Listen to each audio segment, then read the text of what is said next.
Warning. You are now tuned in to 7 Mile Radio. Production. 7 Mile Radio. What's going on, people?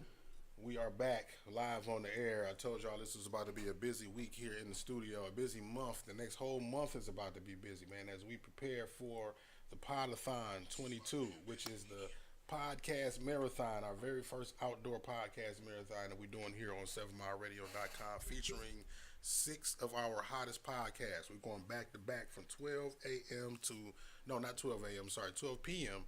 to 7 p.m. on Saturday, September the 24th at the Say Play Detroit Center. And we're doing a big event. We're going to have a lot of the media, news media out there, major news media, some performers. We have some a lot of talent coming out, as well as a lot of vendors. You know what I mean? A lot of vendors. So what we're doing over the next few weeks is doing with our business spotlight podcast. I'm getting a little tongue twisted.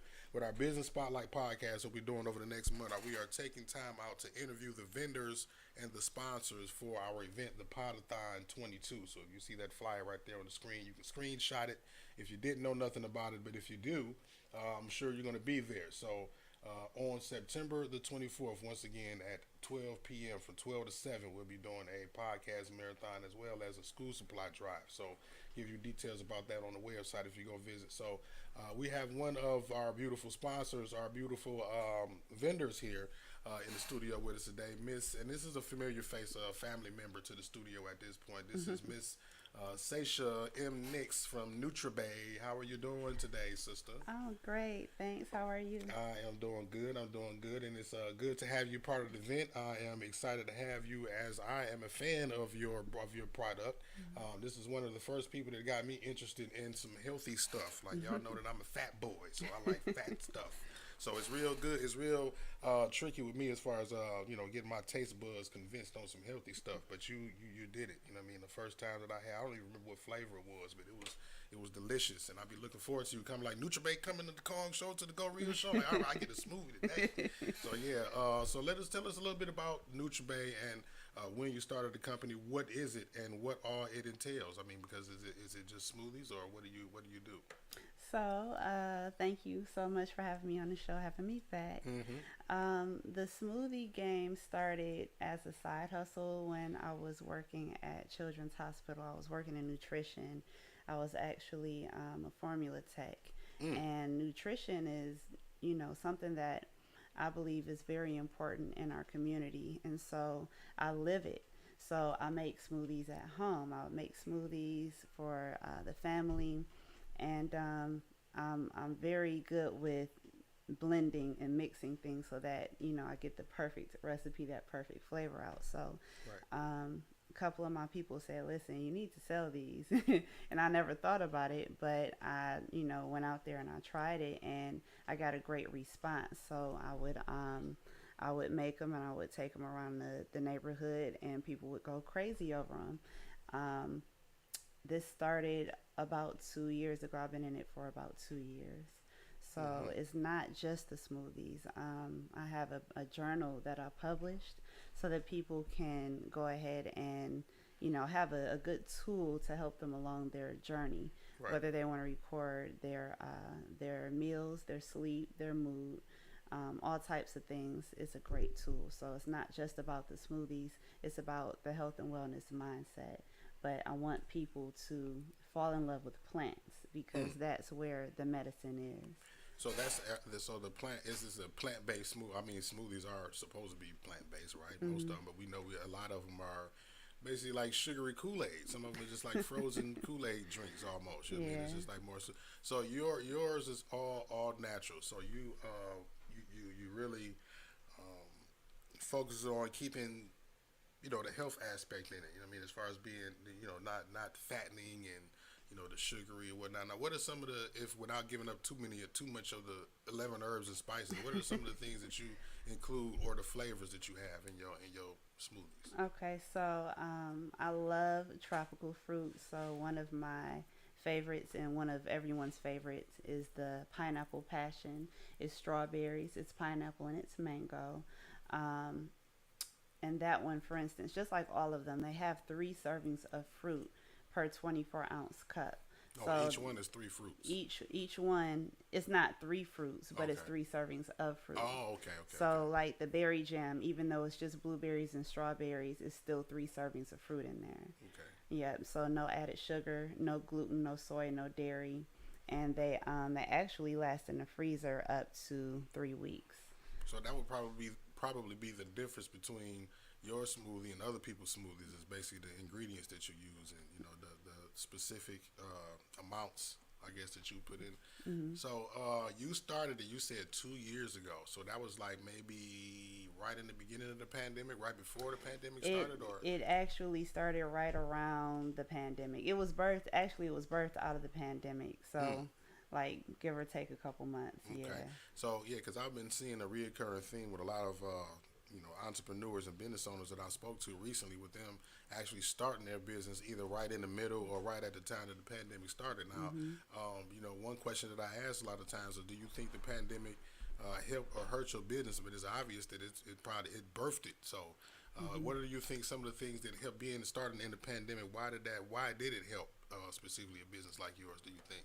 I think it's because a lot of people were stuck at home. A lot of people really needed more health and wellness because it was a pandemic. They didn't have access to fresh fruits and vegetables, or they couldn't get out in the world because of anxiety. You got to wear a mask, you have to do all this social distancing, and it's a lot. It's a lot for a lot of people to just get up and go grab something, especially if you have to leave your neighborhood to get it. So what I was doing was bringing that right to their door. I was being safe about it. A lot of times people are like, just leave it on the porch. Thank you so much. Right. And I was able to, get that nutrition to them. Plus, it's rewarding, it's refreshing, and the whole family can partake. You don't have to say, "Oh, I'm going to get this for me," and then I have to find something for the babies. No, the babies love it too.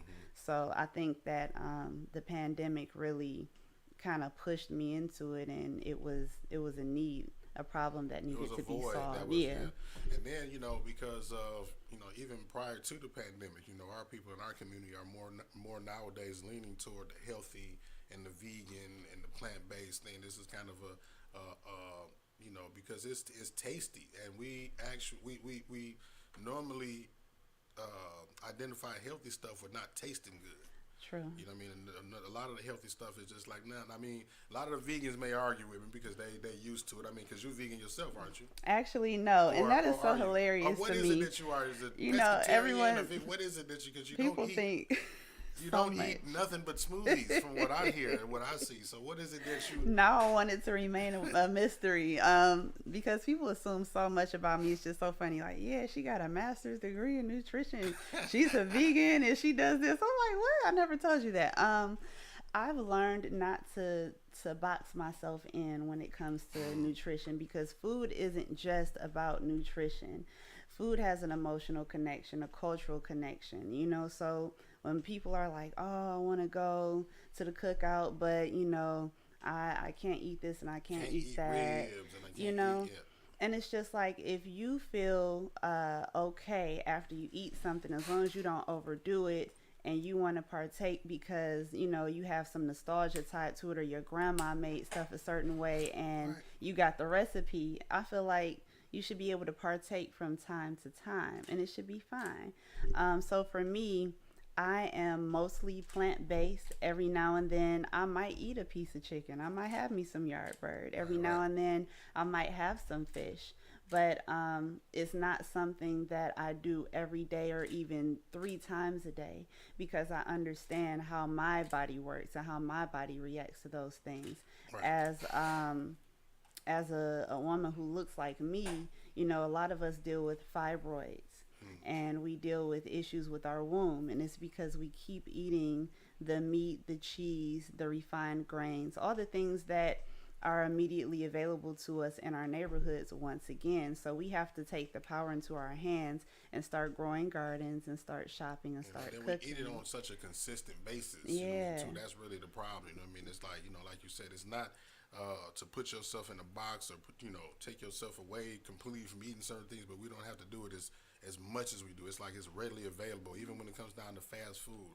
Like 70% of the fast food joints is all burger joints. You know what I mean? So it's just beef, well, what they perceive to be beef. Right. It's not even, it's processed. And then we see, I just seen a story on the fast food restaurants where they was talking about how a lot of plastics are leaching into the food. You know what I mean? So it's like you got that to deal with. So it's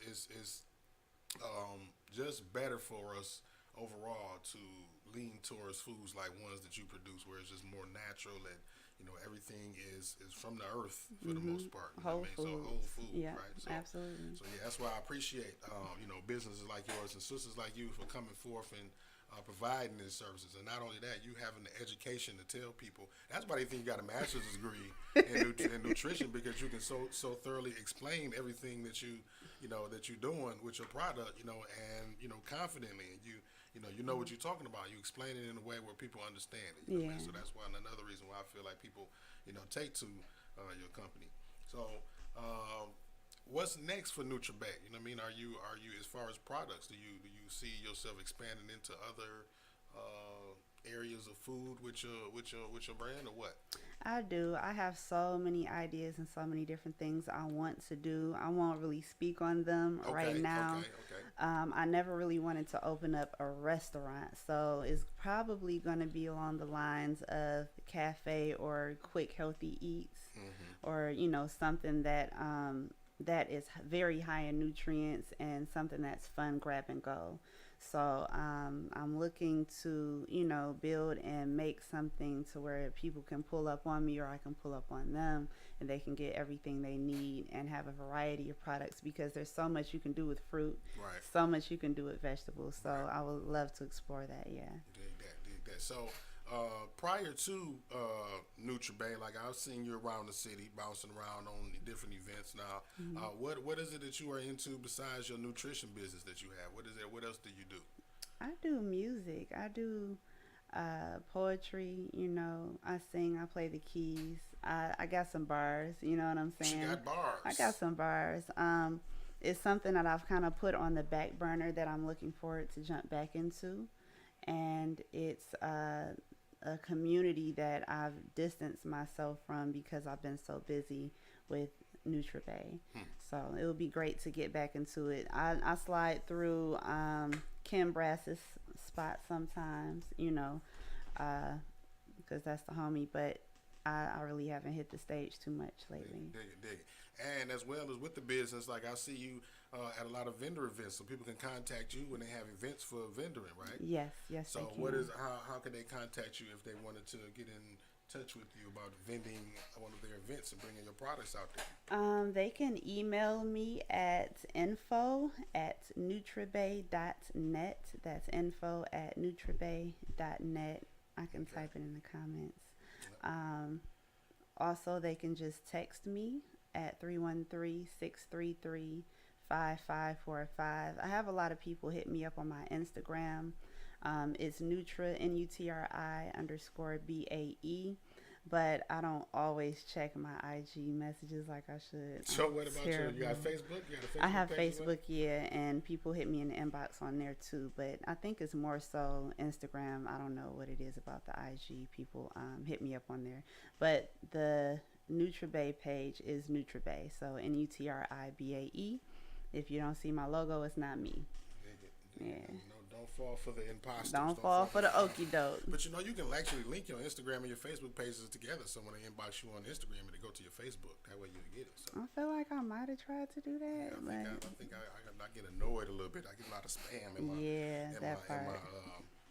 my Instagram. But yeah, Nutribae, what was it? A plant-based? What do you call it? Plant-based smoothie company, or what is it? Just real fruit smoothies. Real fruit smoothies. Yeah. Nutribae Real Fruit Smoothies is in the building, and we will have her as a vendor at the Podathon. Just wanted to get y'all familiar with her. I know you've seen her here on the network on several shows, several times, and just wanted to give her a spotlight interview to just give her give her a time to speak her piece and let y'all know about herself and her brand individually. So once again, Nutribae on Facebook, facebook.com/Nutribae.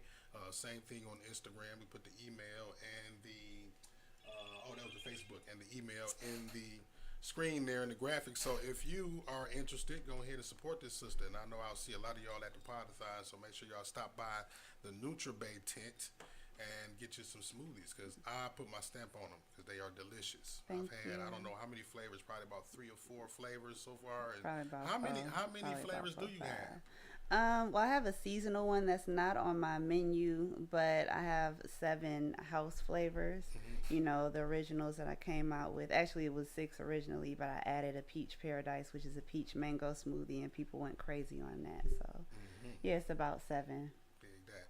All right. Well, yeah, like I said, I'm looking forward to seeing you at the event, and thanks for your support on the event and many more, because I'm sure that we'll be doing, many more events with you, because I'm going to, make sure that I have you at those events so I can get me a smoothie while we out here live on here. Nutribae, Saesha M. Nix from Nutribae, Real Fruit Smoothies in the building. Y'all make sure y'all go support the sister and be at the Podathon on September the 24th.